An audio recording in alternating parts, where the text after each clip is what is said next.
Bonjour à tous, Stevie Eto, bienvenue sur Comdin. Pour ceux qui n'ont pas encore rejoint la communauté, vous avez simplement à vous abonner. On se retrouve aujourd'hui pour notre tuto numéro 3 sur le tableur Excel. Dans ce tuto, on va aborder la logique Excel quand il s'agit de faire un calcul. On va faire nos premiers calculs et on va voir comment on peut repliquer une opération à d'autres cellules. Voilà, c'est parti. Il faut voir une cellule Excel comme un panier dans lequel on peut mettre à peu près tout type de données. Un peu comme ce panier multifruits, on y a de la banane, des oranges, des pastèques et ainsi de suite. Et cela correspond au format standard, qui est le format par défaut des cellules Excel. On peut y mettre du texte, une date par exemple, des nombres, ainsi de suite. Si l'on revient à notre panier, la vérité est qu'on peut décider aussi de n'y mettre qu'un seul type de fruit, par exemple. Panier d'orange, panier d'œufs. Et ça correspond au fait de donner un format précis à nos cellules Excel. On peut mettre le format nombre, le format date, le format texte, ainsi de suite. Cela veut simplement dire que dans toutes ces cellules Excel, on n'y mettra qu'un seul type de données.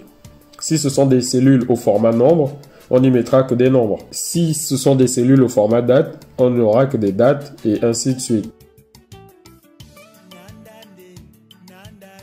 Pour changer le type de contenu de notre ou nos cellules, d'une ligne ou d'une colonne, voire même de la feuille entière, on a juste à sélectionner les cellules qui nous intéressent et on procède comme suit.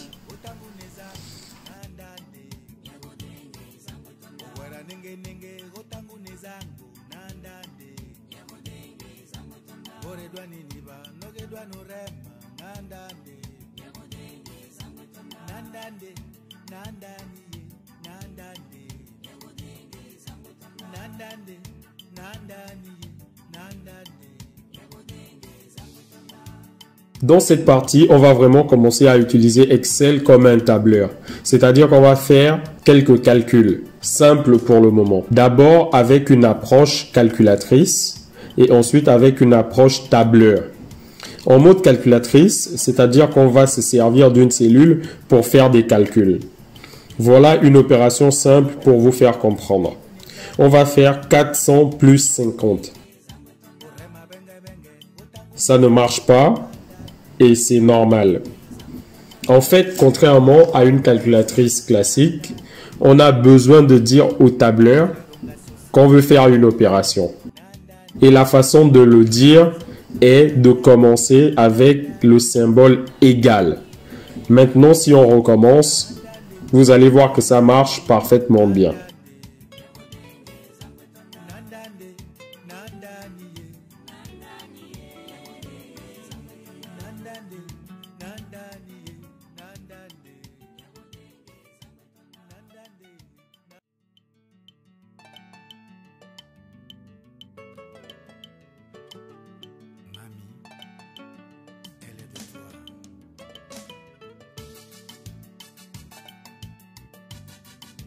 Maintenant, vous allez apprécier la puissance du tableur et pourquoi il a été créé. Avec cet exemple, supposons qu'on veuille multiplier deux nombres. Nombre 1, 5 et nombre 2, 8. Avec l'approche calculatrice, on va écrire dans la case résultat égale 5 fois 8. 40, bonne réponse. Mais qu'advient-il si maintenant on veut faire 7 fois 8? Si on se contente de remplacer le 5 par 7, vous allez bien voir que le résultat ne change pas. On a toujours 40.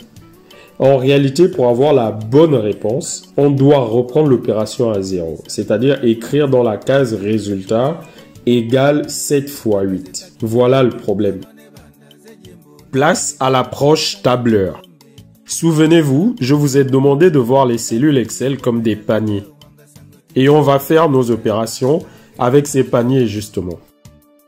C'est-à-dire qu'on va dire à Excel, va dans ce panier, prends ce qu'il y a dedans et multiplie-le avec ce qu'il y a dans l'autre panier. Mon premier panier est la cellule G16, contenant le nombre 5 Mon deuxième panier est la cellule H16 contenant le nombre 8. On écrit exactement la même opération et le résultat est bon.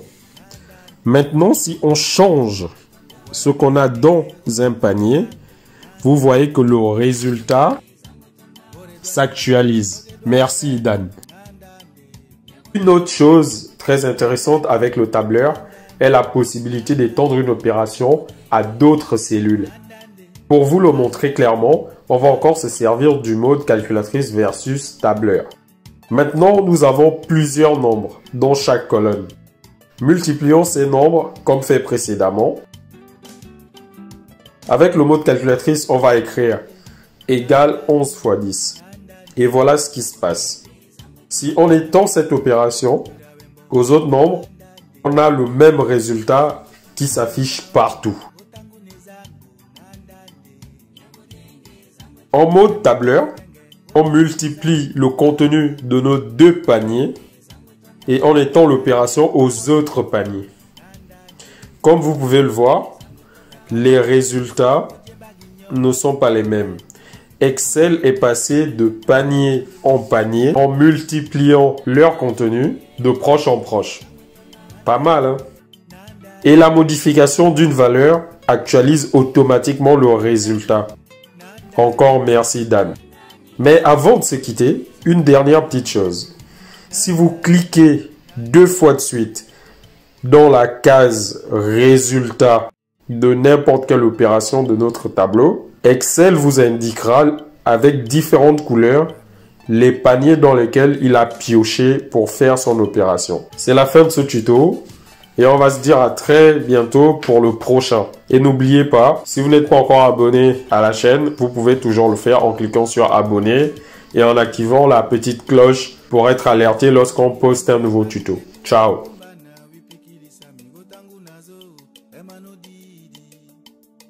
Lombeze takili awe mie zono ne banda ze jimbo.